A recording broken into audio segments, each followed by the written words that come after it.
Hello નમસ્કાર વિદ્યાર્થી મિત્રો, વેદ ડિજિટલ એજ્યુકેશનમાં આપ સર્વે વિદ્યાર્થી મિત્રોનું સહૃદય હાર્દિક સ્વાગત છે. આજે આપણે ધોરણ 11 એસપી અને સીસીનું દ્વિતીય સામયિક પરીક્ષાનું જે 2 કલાકનું 50 ગુણનું પેપર છે, તો આ પેપરનું વિદ્યાર્થી મિત્રો સોલ્યુશન જોવાના છીએ. તો ખાસ મિત્રો વિડીયોને છેલ્લે સુધી નિહાળશો. તેમજ ચેનલમાં ન હોય ચેનલ સબસ્ક્રાઇબ કરી બાજુમાં બેલ આઇકન પ્રેસ કરો, વિડીયો લાઇક કરો, તમારા મિત્રો દોસ્તોને શેર કરો અને કમેન્ટ કરો. જે તમને યોગ્ય લાગી કમેન્ટ કરો. પેપર સેટ જે ઘણા બધા વિદ્યાર્થી મિત્રો માંગતા હતા દ્વિતીય પરીક્ષાના પેપર સેટ સોલ્યુશન સાથેના, તો મિત્રો એ આવી ગયા છે. પેપર સેટ 11 કોમર્સ દ્વિતીય પરીક્ષાના આઈએમપી પ્રશ્નપત્રો સોલ્યુશન સાથે 30થી પણ વધુ પ્રશ્નપત્રો. જો કોઈ તમારો મિત્ર આર્ટ્સમાં હોય તો એના પણ 30થી વધુ પ્રશ્નપત્રો. આ બધું આપણે વેદ ડિજિટલ એજ્યુકેશન નામની એપ્લિકેશનમાંથી તમને પરિપૂર્ણ થશે. 3 થી 12 ધોરણના પ્રકરણની સમજૂતીના વિડીયો, સ્વાધ્યાય અભ્યાસ, પરીક્ષા માટે ઉપયોગી પેપરો, એકમ કસોટી, સ્વાધ્યાયન પોથી, તો બધું ગેમ ડાઉનલોડ કરો. ત્યાં જઈને વેદ ડિજિટલ એજ્યુકેશન નામની એપ્લિકેશન ડાઉનલોડ કરો. ઓપન કરશો એટલે આ પેજ ખુલશે, જેમાં તમારા મોબાઈલ નંબર નાખી સેન્ડ ઓટીપી કરો. 4 આંકડાનો ઓટીપી નાખશો એટલે વિદ્યાર્થી મિત્રો પેડ કોર્સમાં જુદા જુદા પેડ પ્લાન ત્યાંથી મળી જશે. એક્ઝામ પેપરમાં અત્યાર સુધી લેવાયેલી એકમ કસોટીના પેપરો, 3 થી 12માં 3 થી 12 ધોરણના વિડીયો, તેમજ અહીંયા તમારા બીજા પેપરો પણ મળી જશે. ચાલો, વિભાગે હેતુલક્ષી પ્રશ્નો 8 એમસીક્યુ. વાણિજ્યિક પત્રોની શૈલીઓને કુલ કેટલા વિભાગમાં વહેંચવામાં આવે છે? 6.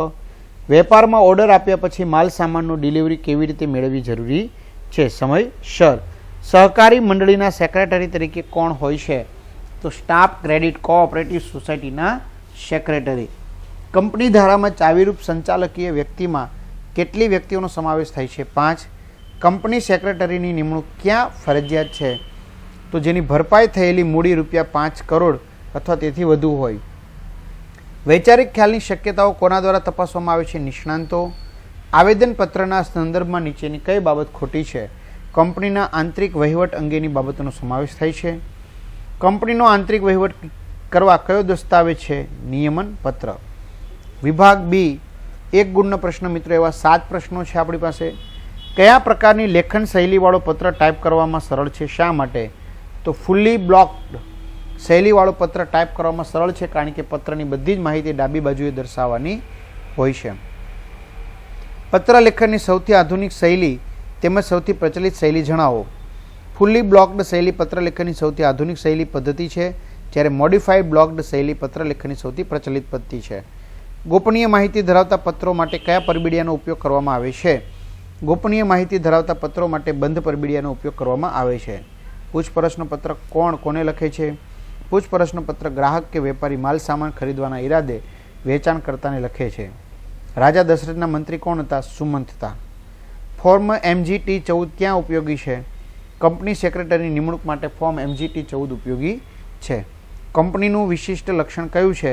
સ્વતંત્ર વ્યક્તિત્વ એ કંપનીનું વિશિષ્ટ લક્ષણ છે.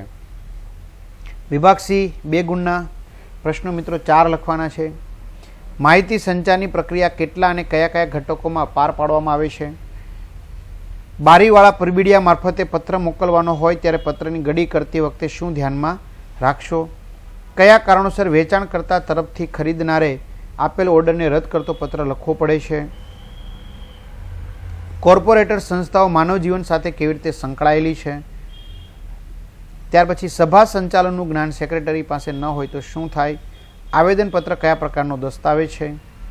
વિભાગ ડી 3 ગુણના મિત્રો પ્રશ્ન છે. વાણિજ્યિક પત્ર વ્યવહારમાં પરબિડિયું અને તેની ઉપરના લખાણનું મહત્વ. બરાબર, તો વિડીયો પોઝ કરતો જાઓ, લખતો જવાનો છે. ટૂંકનોંધ લખો ટપાલ રવાનગી અંગેની સૂચના. બરાબર, કંપનીના શેર હોલ્ડરોને આવેદનપત્ર કઈ ખાતરી આપે છે? ટેબલ જીમાં કઈ કઈ બાબતોનો સમાવેશ થાય છે? તો બાબતો લખેલી છે. સામાન્ય રીતે નિયમન પત્રમાં આવરી લેવામાં આવતી શેર અંગેની વિગતો જણાવો. વિભાગી કોઈ પણ 2 પ્રશ્નોના જવાબ. નિયમન પત્રમાં કઈ કઈ વિગતોનો સમાવેશ થાય છે? દીવાની જવાબદારી કોને કહેવાય છે? પ્રોજેક્ટ અંગે કઈ વિગતોનો સમાવેશ વિજ્ઞાપન પત્રમાં કરવામાં આવે છે?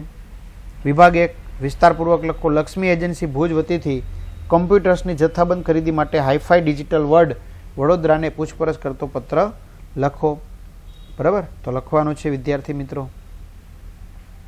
ધ વિન્ટર કલેક્શન કપડવંજે રેનકોટ માટેનો order messrs PV Sandhu brothers પંજાબને આપ્યો હતો, પરંતુ ઘણો સમય પસાર થવા છતાં માલ સામાન મળ્યો નથી. તો આ ઓર્ડરને રદ કરતો પત્ર લખો. રદ કરવા બાબતે વિજ્ઞાપન પત્રમાં ગેરરજૂઆત ક્યારે કહી શકાય?